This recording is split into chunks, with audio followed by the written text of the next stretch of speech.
uubra, oh yeah. Oh yeah. Kahit pader, kinigiba, basta't mali, binabangga, oh yeah. Oh yeah. Mga kurat sa gobyerno, inibisto ng walang preno, paging ikaw man ay politiko. Artista man o kahit sino, pasasabukin ang baho mo, sa lapit file walang sinisino. Percy Lapid Fire! Percy Lapid Fire! Percy Lapid Fire! Percy Lapid Fire! Percy Lapid Fire! Percy!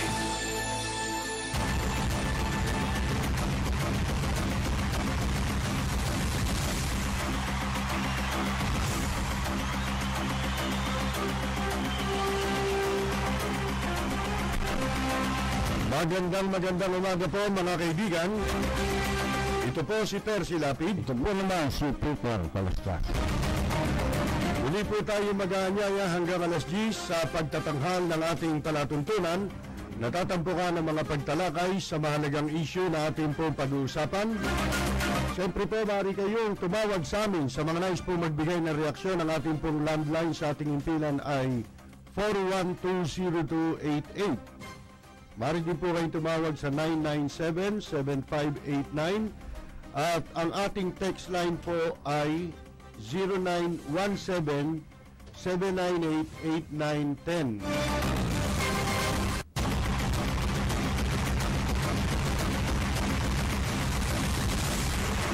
Balita, impormasyon at mga isyong may kinalaman sa bayan, lahat isisiwalat ng walang takot, lilinawin, hihimay-himayin, matapang, ngunit malalim at makatotohanang komentaryo sa Rapid Fire.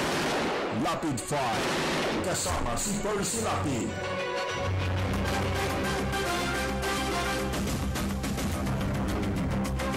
Mga kaibigan, humihingi daw po ng tawad si Presidente Duterte doon po sa ilang mga napasama sa listahan ng sangkot sa droga. Ito po kabilang dito si dating governor at ngayon ay Congressman Amado Espino.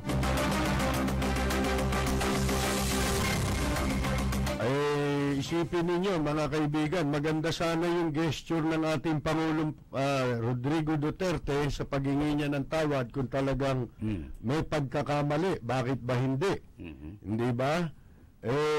Yun isang pagpapakita kung yan ay magagawa natin sa lahat ng pagkakataon, lahat ng issue. Ang problema po, dumating na tayo dun sa punto na meron ng ito na yung mga pinakahihintay ng mga gustong mapatalsik siya sa pwesto nang wala sa tiyempo, wala sa oras, mga kaibigan. Alin ho yun? Yung mga pagkakamali. Whether humingi siya ng patawad o hindi, pareho lang sa kanila yun mga kaibigan, dahil lang isusulong yan yung mapabaksa ka sa gobyerno. Ang masama nga lang, si Pinoy nung isang araw nagsasalita, ewan ko kung nailabas sa TV yun, merong video na sinasabi niya na kinu-question na nasa na raw yung mga pinangako ni Presidente Duterte. Alam po ninyo kung merong pinakahuling tao na pwedeng kumwestiyon sa mga pinangako ni Presidente Duterte, si Pinoy yun. Tsaka yung mga animal na ika nga nakasampay sa kanya nung panahon niya, yung mga nakinabang sa kanyang pamahalaan, mga nagpayaman, yan ang mga pinakahuling tao na pwedeng magsalita ng pinangako. Kasi tayo nag-aantay pa rin dito pa lamang sa kampanya laban sa droga. Marami pa hindi mga lumalabas na pangalan dyan na kinaiinipan natin na nung una sinabi may sangkot na mayor Mayor. sa Metro Manila. Yan. Asan yun? Sino yun? Ang totoo nun, hindi lang isa eh. Hindi ba? Kung tutuusin ninyo, mga kaibigan. At tayo naman, may mga pakiramdam, hindi bali yun, malayo yung Pangasinan. Tayo, taga Metro Manila tayo eh. Dito sa Metro Manila, mga kaibigan, bagamat yung sa atin duda lang, may pakiramdam tayo kasi, kaya tayo nagdududa doon sa mga kung sino-sino ang pwedeng mga may kinalaman sa droga. Halimbawa, yung isang tao lang ikaw pupunta ka sa piskalya. Ito yun ito yung binigay sa atin na kuwan na kasama sa pagkatao natin yung pakiramdam, yung sensibilidad, mga kaibigan. Ano tawag dito? Yung halimbawa, Yung kutob. yung duda o kutob. Iba yun eh. Ngayon, halimbawa, pumunta ka sa fiscal's office. Meron ka, pinatawag ka, sinupwena ka Pagdating mo doon, nandun yung complainant kung ikaw yung nirireklamo. Pagka yung fiscal, sinisigawan ka, Yun. at mataas ang boses, pag ikaw ang kausap. Pero pag kausap niya, yung complainant, mababa ang tono niya. Magduda ka na. Yan, may kutob na. Yan, gara pa lang, ginagawa ng piskal yan. Ipinakikita niya na sulit yung bayad. Yun po Sigurado yun. Ipinakikita na ng piskal na sulit yung bayad. Nakayos ka. Ng complainant, laban sa'yo. Kaya doon pa lang, sisigawan ka na para mapahiya ka na. Wala ka pang kaso, reklamo pa lang yun. Yun ang sinasabi natin. Ganon din sa droga.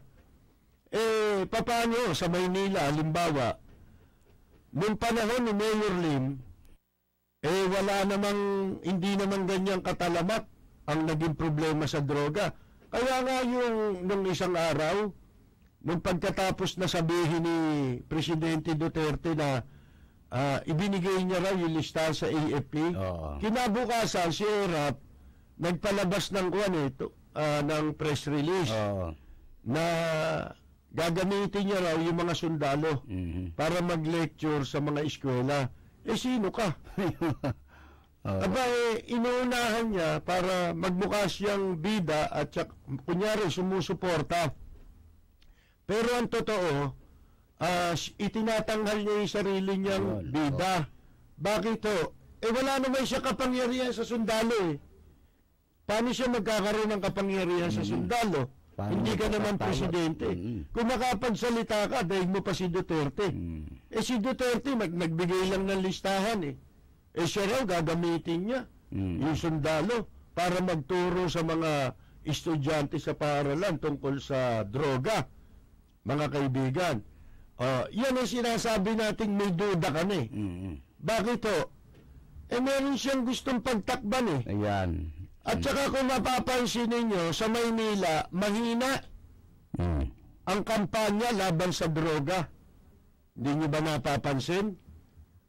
Mas malakas pa yung kampanya sa ibang lugar, sa malalayong lugar, kaysa sa Maynila. Ano ibig niyo sabihin? Yung Cebu, yung Visayas, yung Mindanao, mas maraming addict doon kaysa dito. Mas maraming pusher doon kaysa dito sa Maynila, sa Metro Manila. Samantalang bago yung 2016 election, sunod-sunod ang nangyaring huli sa Maynila. Raid, Kung hindi man sa Maynila nahuli, yung mga drug lord, sa ibang lugar nahuli sa Metro Manila, sa Maynila nakabase. Binondo. Galing sa Maynila, doon nakatira diba? Merong flower shop na ni-raid. Si Colonel Marcelino, matatandaan ninyo, sana nahuli yan? Santa Cruz. Sa isang condominium building sa Santa Cruz, Maynila. Ngayon, ang pinagtataka natin, hindi lumalabas kung sino may-ari o kaya subject ng intelligence o surveillance nitong si Colonel Marcelino. Yun ang hindi natin alam. Sino yung mga drug lord doon? Hindi na nabanggit. Panahon ni Mayor Lim, hindi ganyan ang droga sa Maynila, mga kaibigan. Pumasok si ERAP magmula noong 2013 hanggang ngayon. Lumaganap ang droga sa Maynila. Lumala. Ha? Meron pa nga mga barangay chairman na huli dito sa Quezon City, pero barangay chairman sa Maynila nagbebenta ng droga. Dito po siya nahuli sa Quezon Avenue. Yan po sinasabi natin, may kutob ka na Ha? Hindi mo na kailangan ng matrix dyan Hindi na. Pati yung matrix ni Dilima, hindi mo na kailangan dyan, mga kaibigan. Matrix ito sa drugs. Ang pinag-uusapan po dito.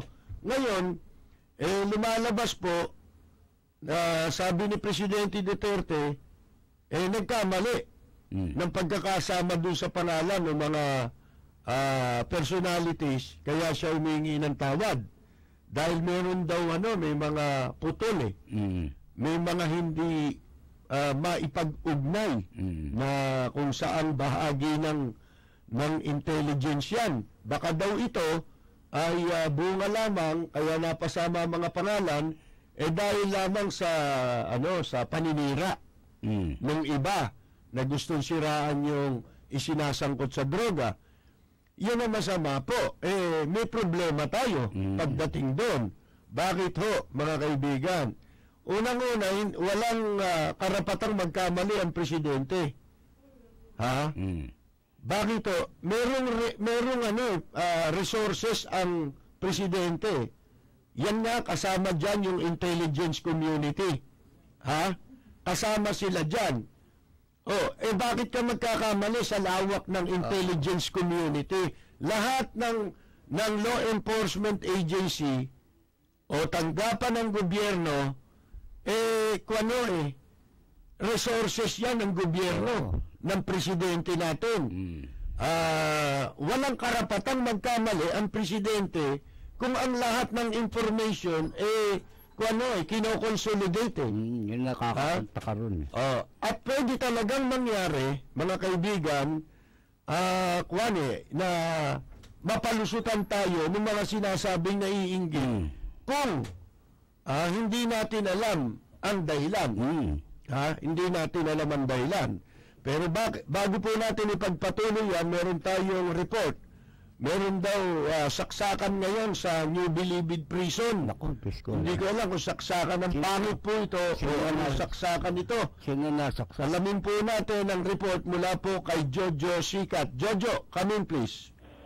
Yes, magandang umaga naman sa iyo kasamang Percy Lapid. Ngayon ay nakatanggap tayo ng report kaninang pasado alas 7:30 ng umaga. Nagkaroon ng stabbing incident o saksakan sa loob mismo ng New Bilibid Prison Building 14 kung saan ay involved na sa naturang saksakan at sugatan. Itong sina JB Sebastian, itong yung mga high-profile inmates na nakasangkot na sa illegal drugs operation na sinasabi sangkot sa New Bilibid Prison. Itong si JB Sebastian, yung sinasabing malakas dito kay dating DOJ Secretary kay Senadora Laila de Lima na lumalabas ka sa investigasyon sa Kongreso. Itong si Peter Co, si Tony Co, at itong si Peter C na mga itinakbo na ngayon sa may malapit na ospital at ating pinahalang pa lamang ngayon matapos na itong saksakan na naganap sa Building 14. Ayon na sa ating nakalap na impormasyon, hindi pa natin malaman dito sa apat dahil meron daw isang patay ang sinaksak dito sa naturang stabbing incident na naganap kaninang alas 7:30 ng umaga. Magbabalik pa tayo sa mga ilang pang kaukulang impormasyon sa naganap ang saksakan sa New Bilibid Prison. Para sa DCRJ 10 AM HYTV, ito si Jojo Sikat, ang Radyo Bandido. Thank you very much, Jojo. Balita, impormasyon at mga isyong may kinalaman sa bayan, lahat isisiwalat ng walang takot, lilinawin, hihimay-himayin, matapang, ngunit malalim at makatotohanang komentaryo sa Rapid Fire. Rapid Fire, kasama si Percy Lapid. Ang balitang ito ay hatid sa inyo ng Hataw. Number 1 sa balita, basta tabloid, Hataw. Narinig po ninyo yung balita, mga kaibigan, na nagkaroon ng parang riot siguro, no? Nagkasaksakan po at ang balita, napakinggan ninyo, itong sila JB Sebastian, Peter Ko, kung sino-sino pang mga drug personalities na nakakulong, bilanggo, itinakbo sa ospital at sinasabing meron pong isang patay. Yan. Ha? Yan na. Yung patayo, namatayo sa saksak siguro. Hindi siya pinatay nung, hindi siya sinaksak habang patay. Ngayon, ito ho Alam ba ninyo yan? Ako hindi manghuhula. Ito, yung mga ka-Facebook ko. Kasi marami sa mga ka-Facebook natin, nakikinig din sa atin. Nung isang araw lang, di ba nagpapahula ako? Nag-post ako ng pinahulaan ko, ano ang magiging option ni De Lima? Yan. Ni De Lima. Ano? Letter A, B hanggang E yata yung multiple choice na inilagay natin para pagpilian ng mga gustong mag-like o gusto mag-comment. Alam ba ninyo, pinakahuli dun sa nilagay natin sa option ni De Lima hindi kaya ipapatay niya. Yung mga posibleng tumistigo pa na magiging damaging ang testimony laban sa kanya. Yan kailan lang yan Ngayon, sinabi din natin, kung matatandaan po ninyo, na tama ang ginawang pasya nila Herbert Colango, nung iba pang mga preso na tumistigo sa kamara. Bakit to? Kasi po, kung may mangyari sa kanila, hindi na hindi na sila pwedeng gawa ng masama ng kung sino ng mga mag-i-interest sa kanila na makakasira. Kasi kung ikaw tumistigo na, at ikaw inilipat na sila inilipat na yan ng selda doon sila dinala sa AFP Custodial Center. Ibig sabihin noon, responsibilidad ka na ng gobyerno na kung ano man ang mangyari sa iyo, pwede nang sisihin dito ang administrasyon o ang gobyernong kasalukuyan. Mga kaibigan, hindi katulad nung ikaw, hindi ka tumitistigo, ang inaakusahan po dito sa kaso ng droga, matataas na opisyal dati sa dating administrasyon, katulad si De Lima. Kung nagawa nilang may organize ang sindikato ng droga dyan sa loob ng Muntinlupa, mga kaibigan, ibig sabihin lang nun, marami silang kontak dyan. Marami silang galamay na hindi naman lahat yan natanggal o kaya na-neutralize ng administrasyon, mga kaibigan. Kaya yan ang mahirap. Hindi nila pinili na mailagay ang kanilang kapalaran, ang pananagutan sa kanilang kapalaran sa gobyerno. Kung tumistigo kaagad sila, kung nagpahayag sila kaagad, kaya ano man, pabor man kay De Lima o hindi, dapat nakipag-coordinate na sila, cooperate na sila sa mga sa kasalukuyang administrasyon. Bakit to? Kasi para kung may nangyari sa iyo, may sisisihin. Meron, no? Paano yan? Mga kaibigan, gagawin ba ng gobyerno na patayin niya mga yan? Ba't pa nila papatayin niya? Nakakulong na yan. Nakakulong na yan. Kahit sa ayaw at sa gusto ng mga nasa gobyerno, hindi naman makakalabas na yan Di ba? Ang mahirap, yung galamay, yung network. Oo, meron pa yan Hindi nga natanggal yan Hindi nga Kaya nga, ang makikita mo patuloy pa rin ang pagdami ng mga ipinagbabawal na ipapasok doon sa loob ng bilibid Di ba? Mga cellphone, mga kung ano-ano. Hindi kaya natin pwedeng makontak yung yung panig naman ng Bucor o ng Department of Justice Paka-importante. para malaman natin yung anong tawag dito? Yung nangyari na yun sa MVP, baka meron na silang balita tungkol dyan. Sariwa pa yan. Oo, mga kaibigan, very ito ano tawag mo dyan? Oo. Mainit na mainit itong balitang ito. Kanina lang alas 7. Magkakaroon ng panibagong development sa investigasyong isinasagawa laban sa droga. Kanina, pag-uusapan na natin yan yung tungkol dyan sa kampanya ng gobyerno, yung pagkakamali. Alam po ninyo, mga kaibigan, walang karapatang magkamali ang presidente kung tungkol dyan Una, bakit? Kasi po, mga kaibigan, maraming buhay ang naibuwis dito. Meron din mga nagsasabing mali ang mga pangyayari.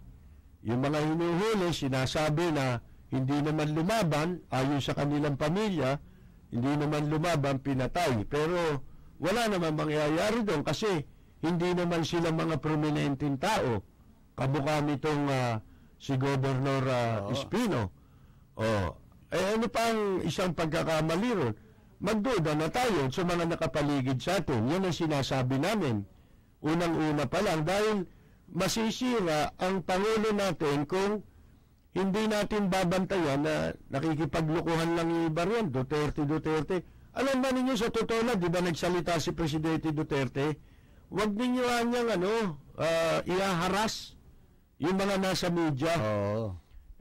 Wala naman tayong magagawa ron kahit manawagan araw-araw si Presidente. Mga kaibigan, dahil maraming makitid ang utak Hindi natin mapipigil yun, lalo sa social media.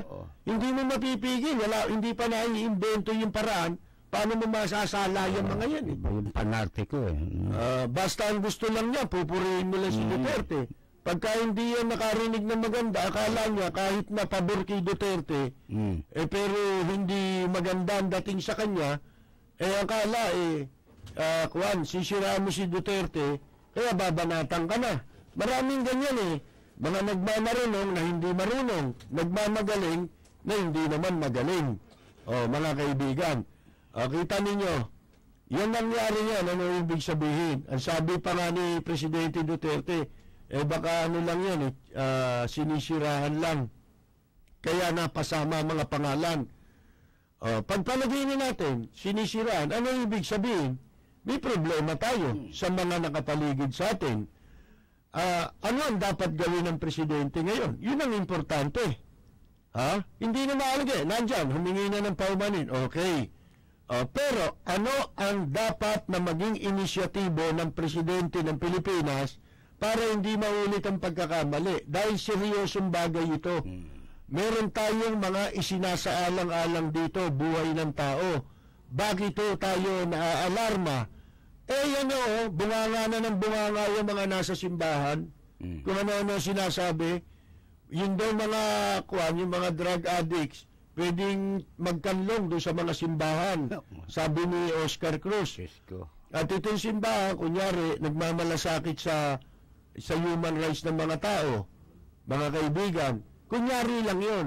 Pero ang pakay nun, banatan talaga si Duterte. Yun lang ang paraan na ginagamit nila. Yun ang cover. Human rights. Dahil ayaw nila kay Duterte. So ano ang dapat gawin? Ang dapat natin gawin, sinasabi namin, bantayan ninyo ang mga pumapaligid sa Presidente. Hindi mo masamang, hindi mo napunahin mo yung mga nandyan. Kasi dalawang bagay lang yan Yung mga pumapaligid kay Presidente, nagbibigay ng mga impormasyon, pwedeng naninira nga yan. Pero paano mo malalaman? Ano gagawin mo? Simple lang ang gagawin ng Presidente. Tignan mo muna sino nagbigay ng impormasyon. Saan ang galing? Halimbawa, ang impormasyon galing kay Herodes, kung kaninong Herodes. Ito bang nagbigay sa iyo ng impormasyon? Ito ba'y walang interes? Yan. Halimbawa, ito ba hindi nagsisip-sip lang sa'yo? ito ba'y hindi lang nakikinabang sa'yo? Alam niyo, sensitibo yan eh. Kaya dapat,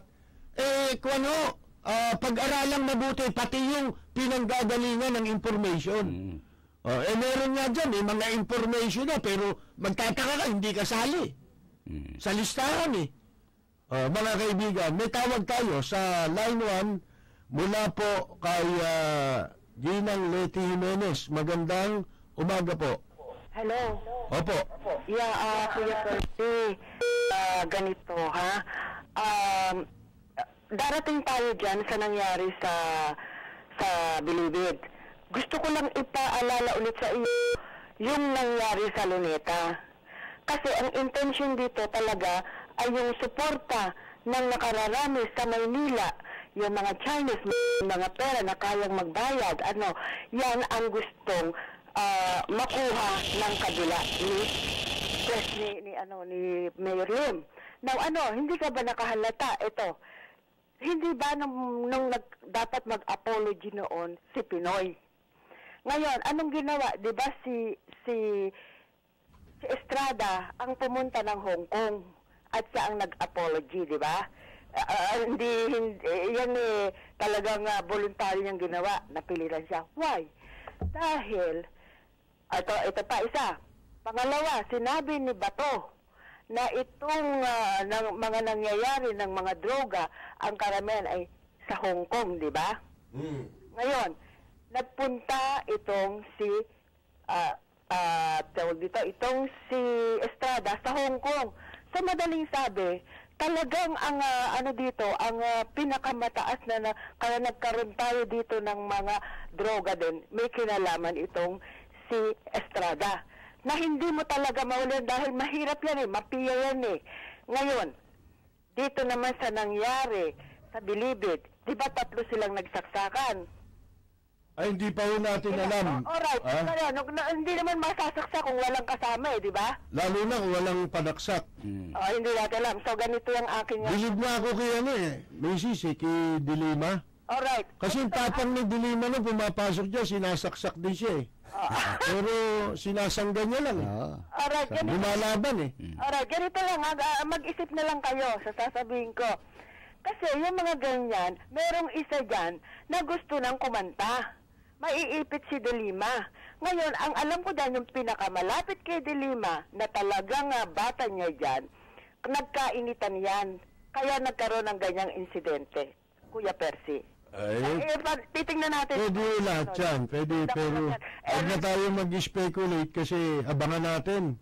Kasi, maganda ito kasi Kuya Percy, nasabi mo nag-uumpisa ang pag-seek ng truth sa suspect. Tama, sa kutob. Suspect ka muna. So, if there is smoke, there's a fire, di ba? Yun lang, Kuya Percy. Isipin na, nyo na lang yun, okay? Okay. Okay, thank you. Ang balitang ito ay hatid sa inyo ng Hataw. Number 1 sa balita, basta tabloid, Hataw.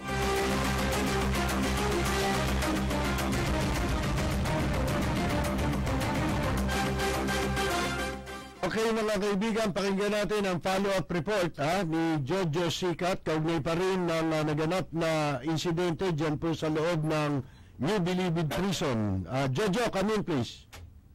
Jojo? Jojo? Wala. Wala.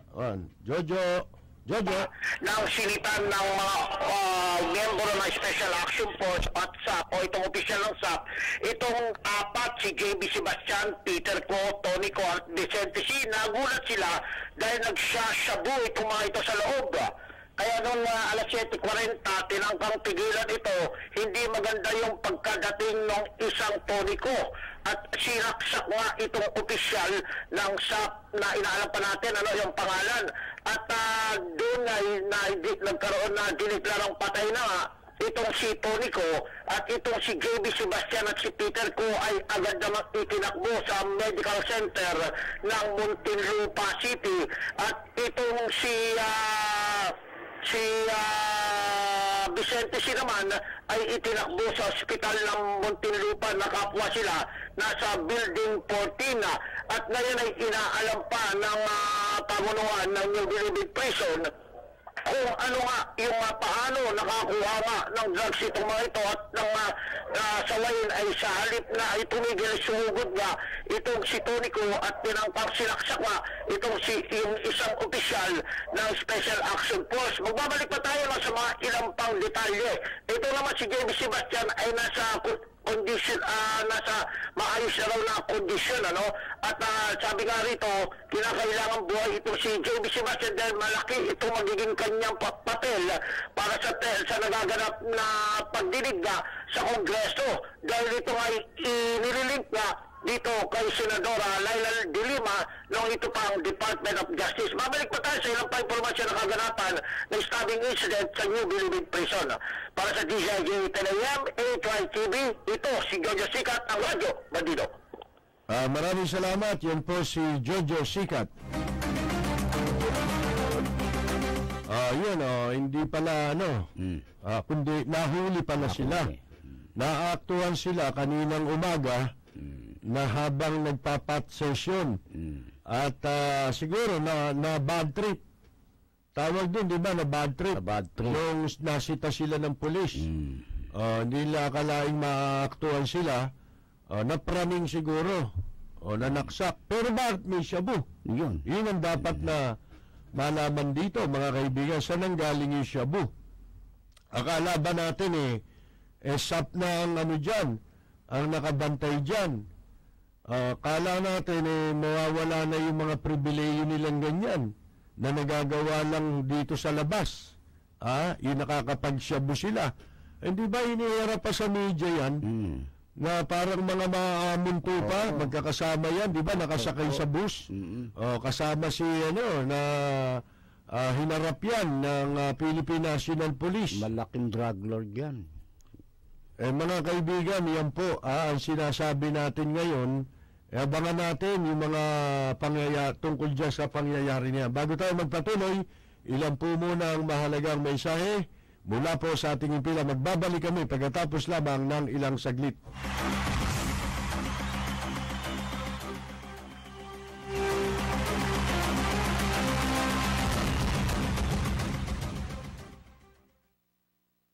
A-Try Media Group Incorporated. This is A-Try TV.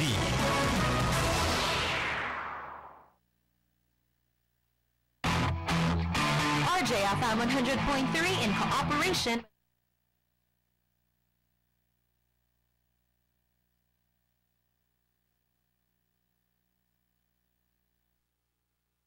Level of the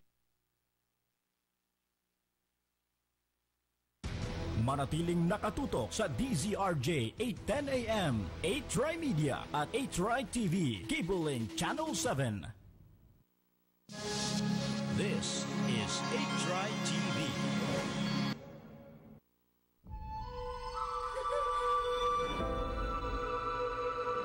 My name is Kubo.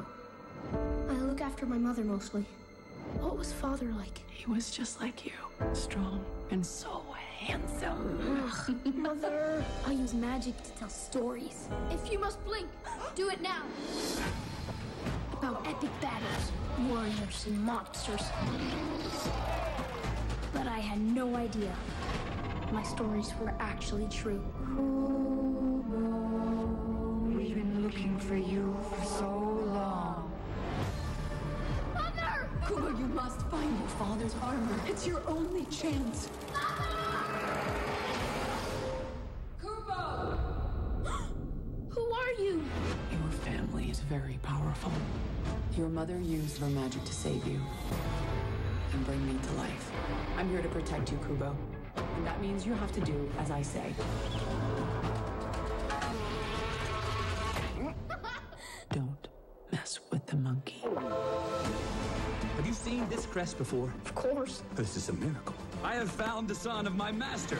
Your quest is now my quest too. We don't know anything about you. Firing an arrow is hardly what I'd call impressive. Literally the first time I've ever done it.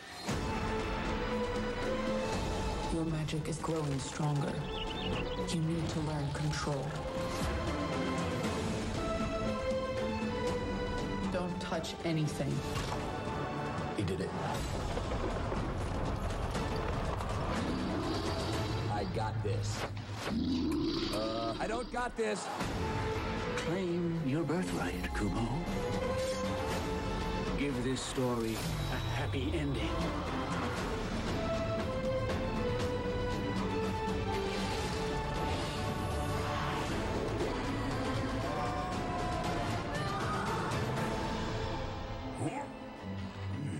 Do you need a little help? No. Yes. I saw her. I saw her from the train. What happened that night? Tell me the truth.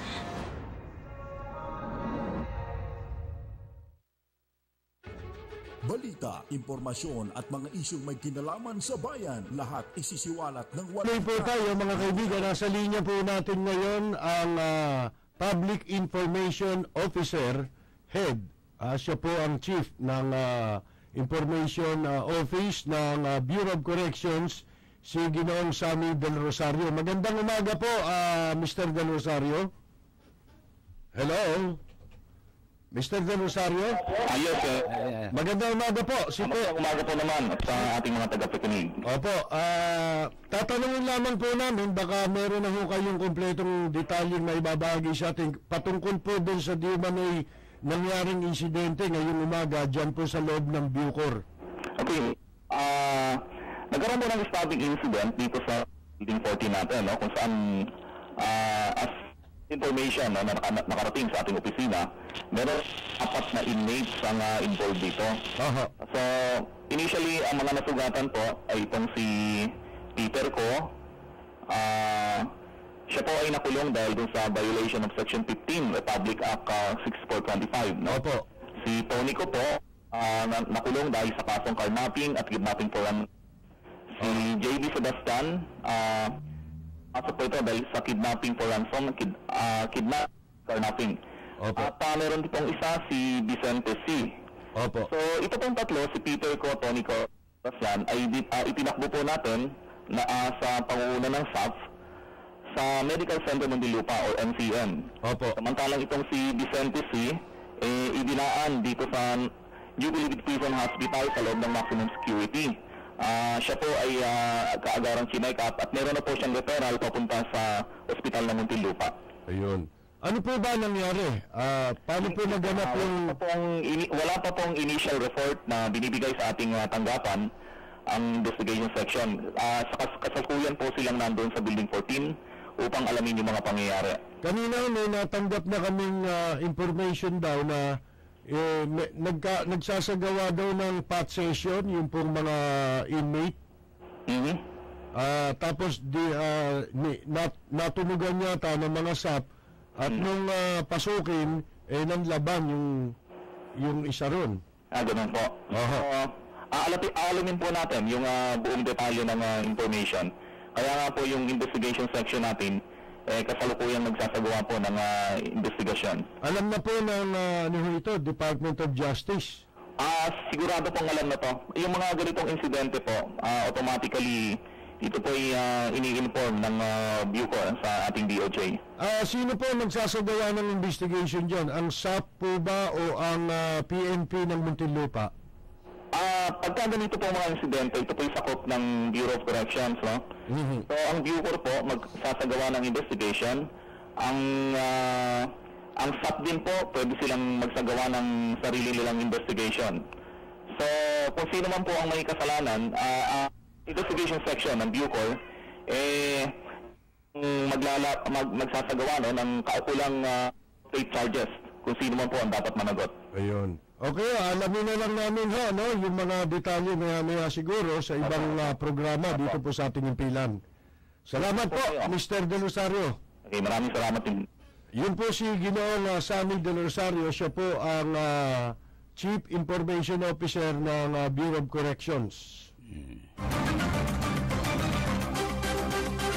Ito, nasa Facebook ko pa ngayon, nakabungad pa nga ito yung mga tinanong pa natin, tinanong ko rin yan dito sa impilan kaya lang, siguro hindi pumasok yung mga text sa atin, Sabi ko, nung September 23 ko ipinost ito, sa palagay nyo, alin sa mga sumusunod na options? Yun eh. Yung tinatanong natin, yan, may nangyari na. Hindi naman natin sinasabing may kagagawa na nga niyan, yung mga posibleng galamay. Kasi ito, ang senaryo, iba eh. Iba, oo. Ang nangyaring senaryo, ayon sa report na natanggap natin, iniulat ni Jojo nagsasyabu doon sa loob, di ba?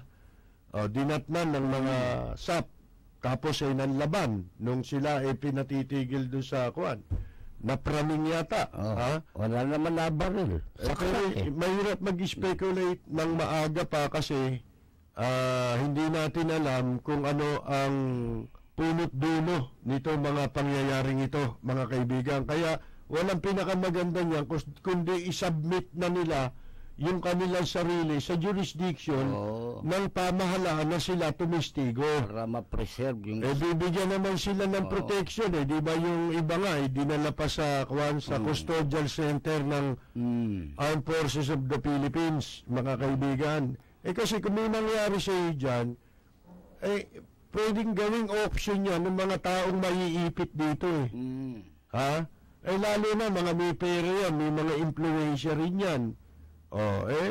Mahirap po, Hindi natin masasabi. Kaya nila babalakin yan para ibintang, magkaroon sila ng maibibintang sa kay Presidente Duterte. Mga kaibigan, di ba?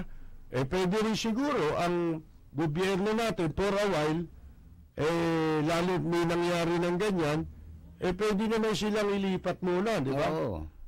Doon sa custodial center ng Armed Forces. Ang mahalaga po dyan, bantay sarado sila. Dahil alam nyo, yung sabotahe, walang ipinagkaiba yan doon sa information na sinasabi ni Presidente Duterte na nagkamali.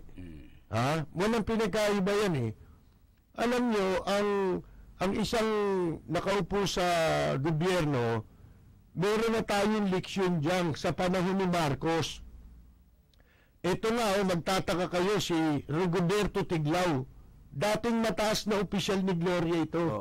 Alam ba ninyo kung sino yan? Dating komunista yan leftist dati yan mga kaibigan di ba? Ngayon, sumusulat siya ng kolon, di ba? Ang sabi niya, ito mga bumabanat laban sa pagpapalibing kay Marcos, ito mga gago ito. Bakit to?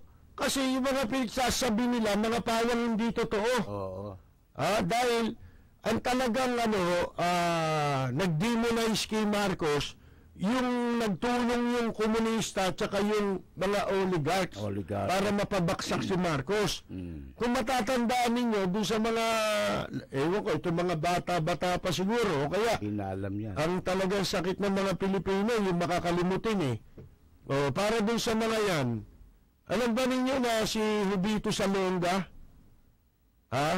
pinagtapat niya. Di ba yung martial law, diniklara ni Marcos dahil sa isa sa pinakamabigat na pangyayari, yung pinasabog yung Plaza Miranda, mga kaibigan. Kaya nagdeklara ng martial law si Presidente Marcos. Pero bago yun, si Ninoy kangkang ng kangkang yan dideklaraan niya ni Marcos ang martial law, pupusta kayo. Nakikipagpustahan si Ninoy Aquino na ipoproklama ni Marcos ang martial law. Bakit? Bakit niya alam? Mga kaibigan, hindi niya alam, pero pinupuwersa nila si Marcos na makapagdeklara ng martial law. Sila nagtulak kay Marcos na gawin yun Hindi nila sinabing ideklara mo martial law, kundi tinutulak. Para bang yung isang tao itinutulak ka maisandal ka sa pader.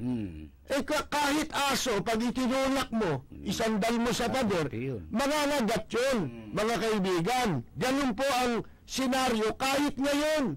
Alin, yung ginagawa nila Noynoy, na kunyari wala siyang kinalaman, yung ginagawa nila Dilima, na nagpapanggap siya pa ngayon ang ape, mga kaibigan. Samantalang kauupo pa lang ni Presidente Duterte, binabanata na nila eh. Di ba? O, ang simbahan. Sino ngayon ang nagtutulak kay Presidente Duterte na magdeklara halimbawa ng revolutionary government? Ako, hindi ako naniniwala sa martial law. Kasi iba ang batas ngayon kesa nung panahon na ginamitan ni Marcos ng martial law, iba ang batas na umiiral nun. Sa pamamagitan lang ng Presidente, pwede siyang magdeklara ng martial law. Hindi niya kailangan ng kahit sino. Ngayon sa batas natin, kailangan mo ng approval. Bago pa ma-aprobahan yan gaano katagal yan. At meron pang kapangyarihan ng Supreme Court na pawalang bisa. Yung i-aprobahan ng, kahit aprobahan pa yan ng Kongreso, mga kaibigan. Ibig ko sabihin, ang nagtutulak na magkaroon tayo ng isang sistemang mauwi sa military rule, yun ding mga kalaban ng administrasyon. Ba't nila ginagawa yun? Kasi ang importante lang sa kanila, yung sarili nila. Bakit to? Gusto kasi sa kagustuhan nilang maproteksyonan yung sarili nila, baliwala sa kanila kung ano ang pumasok sa isip ng isang leader. O kaya, ang matirang option na maiisip ng leader. Wala silang pakialam doon. Ang iniisip nila, kaya natin takutin ito. Pag nagsama-sama tayo, kamukha ng ginawa kay Marcos. Ayan, sa column ngayon ni Roberto Tiglaw, mga kaibigan. Totoo. Di ba umami noon si Salonganisa na hindi si Marcos ang nagpasabog ng Plaza Miranda. Ang nagpasabog ng Plaza Miranda ang komunista, ang mga NPA. Para ibintang kay Marcos. Ito yung sinasabi natin sa inyong mga senaryo na pwedeng gawin ng mga kalaban ni Presidente Duterte. Ipapatay yung mga bilanggo na hindi nakipag-cooperate sa gobyerno para meron silang magagamit na maibibintang nila laban kay Presidente Duterte. Ganun po yun, mga kaibigan. Kung mag-submit ka na sarili mo, makipag-cooperate ka, totally, nasa sa iyo yun Kung alam mong totoo hindi sangkot si Dilima, yun ang sabihin mo. Hindi ba? Tsaka yung magpe-preserve yung statement na Ang importante dyan, ilagay, maging matalino ka. Pagka may nangyari sa'yo, walang sisisihin. Ano mangyayari? Di ba? Mapapabaksak ang isang gobyerno, kamukha kay Marcos. Pagkatapos, tsaka nila sasabihin, walang kinalaman pala si Marcos sa pagsabog ng Plaza Miranda. Nga, pagbintangan mo na Hindi ba? Yun na nga ang lumabas na imahe ni Marcos Na siya may kagagawa. Berdugo siya mga kaibigan. Di ba? Tinangka niyang ipapatay yung mga leader. Sino may gawa? Lumabas sa pagtatapat ni dating Senador Roberto Salonga, yung NPA ang may kagagawan. Sa madalit sabi po, mga kaibigan, dapat mag-iisip din tama yung ginawa nung ng ibang preso na tumistigo. At ito naman si Presidente Duterte, mag-iingat ka. Huwag mo sabihin mga tao mo yan. Pag ang pinag-usapan sa butahe, lalo pa ngayon, galit ang Amerikano sa'yo. Pagka sinabi mo sa butahe, kahit na malalapit pa sa'yo yung iba dyan, pwedeng magamit siya. Sino nakakagarantya na hindi magagamit yan para isabutahe ka? Isa lang ang... yun na lang, yung pag-aamin na nagkamali kayo doon sa kaso ni Governor Espino. Yun lang, hindi kaya sabutahe na yan. Hindi ba? Kahit saan ka pumunta ron, sa totoo lang, nabawasan si Presidente Duterte ron Nagkaroon siya ng minus diyan sa pag-amin niya na yan na meron palang pagkakamali. Bakit? Kasi walang karapatang magkamali ang Presidente sa dami, sa lawak ng kanyang resources bilang Pangulo para itong mga lahat ng tanggapan ng gobyerno magkaisa-isa na magbigay sa kanya ng impormasyon, di ba? Yung intelligence community. Marami. Paano ka pa magkakamali niyan sa dami niyan? May NBI, AFP, police, may counter pa Kaya yan. mag-iingat ka dyan yung sabotahe. Yan ang mahirap dyan. At pangalawa, alamin mo, sino ba itong, ano ba ang pakay nitong nagbibigay sa akin ng impormasyon? Baka may ibang pakay ito. Baka may kagalit ito, gustong isama rito. Bakit? Para mapabuti siya dahil siya pala involved sa droga. Ganun yan eh. Si Erap, magpapatawag ng sundalo. Magpapatawag daw siya ng sundalo. Ano intention yan? Tignan mo muna, ano ba ang dahilan? Bakit? Ginagaya ka, di ba? Meron pa rin tayong update, follow-up, doon pa rin sa pangyayari sa loob ng New Bilibid Prison. Jojo, come in please. Yes, maraming salamat ulit kasamang Percy Lapid. Ito, yung kinasabing Major Clarence Dungkain, yung opisyal na sinaksak, ay ito pala isa ring inmates na may kasong kidnapping at murder. Siya yung sumita dito sa 4 na nagsasabu, na JB Sebastian, Peter Co, at itong si Tonico at maging itong si Vincent o Vicente C na nagsasabu, sinita niya, pinagbawalan niya. Matadong alas 7:40 kanina. Subalit hindi maganda yung naging dating umano nitong si Tonico at sinugod itong si Major Clarence Dungkain at inundayan ng saksak na naging sanihinga ng riot. Ngayon ay naging sanini pa para itakbo nga sa Muntinlupa Medical Center yung dalawa. Si JB Sebastian na ngayon ay nasa stable condition. Ito naman si Peter Co ay 50-50. Habang ito si Tonico ay dead on the spot doon sa naturang riot. Itong si Vicente C ay tinakbo naman sa ospital ng Muntinlupa.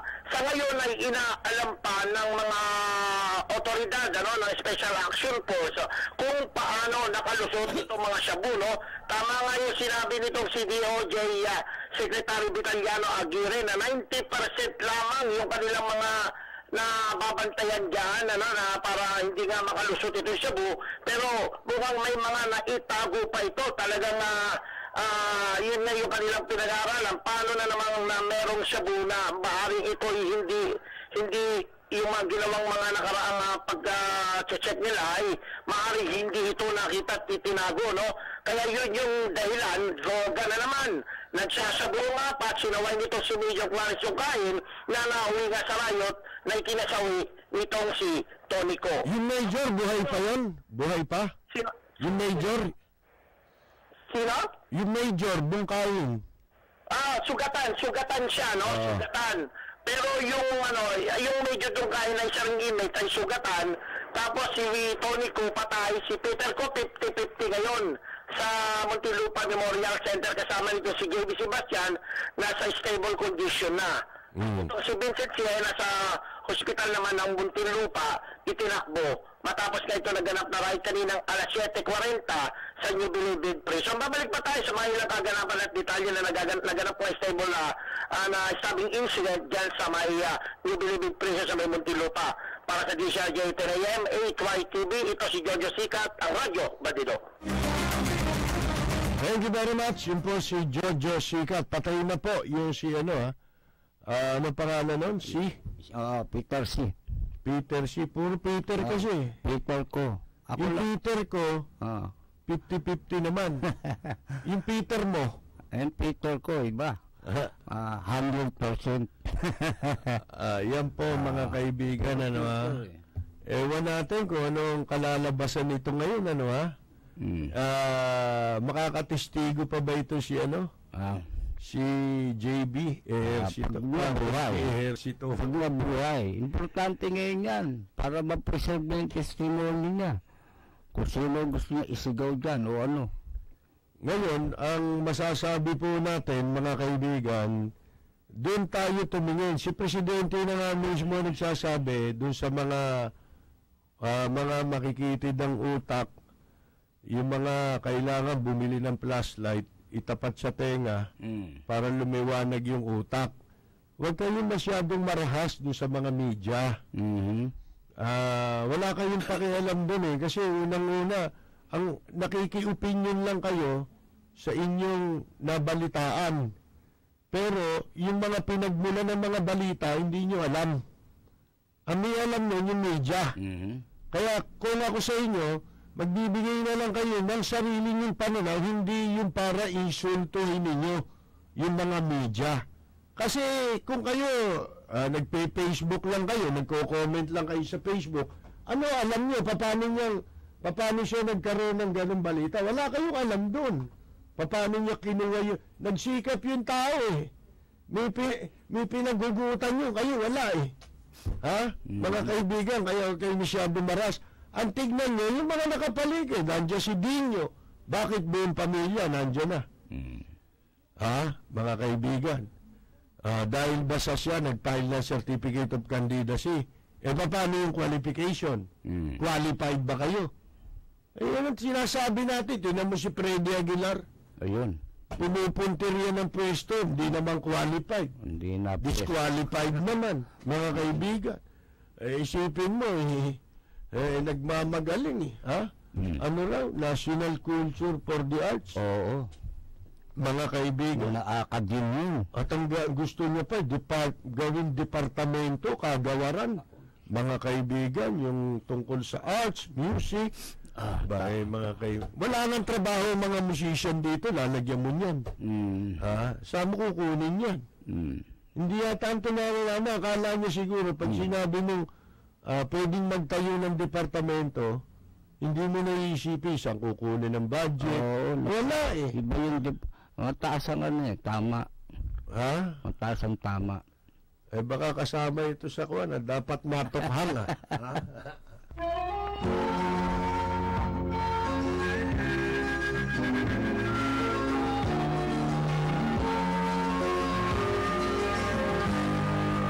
Bayan ko ay isa ang dahil, dito wala ang pagtutuloy.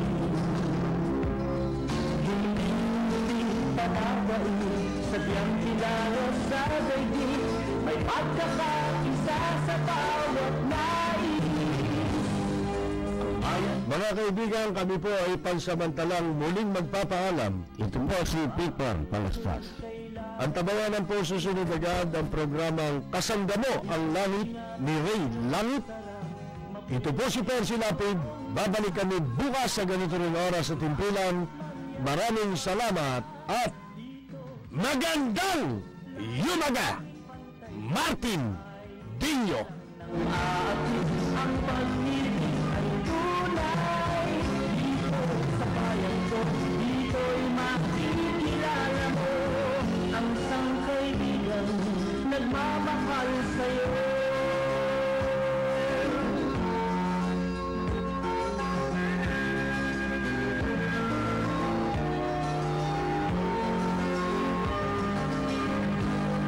Ang bayan ko punong-puno ng yaman, bakit ito'y kailangan pang iwanan?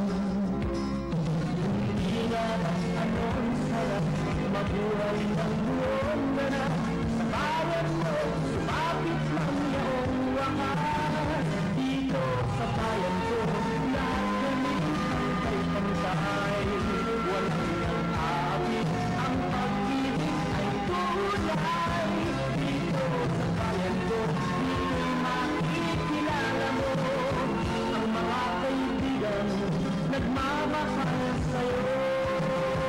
Dito sa bayan ko, lahat kami pantay-pantay, walang nang aapit, ang pag-ibig ay tunay. Dito sa bayan ko, dito'y makikilala mo ang isang kaibigan, ang mga kaibigan, ang bawat kaibigan na totoong tao.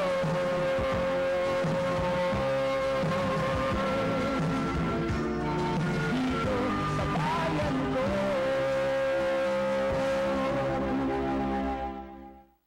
A Trimedia Pro Incorporated.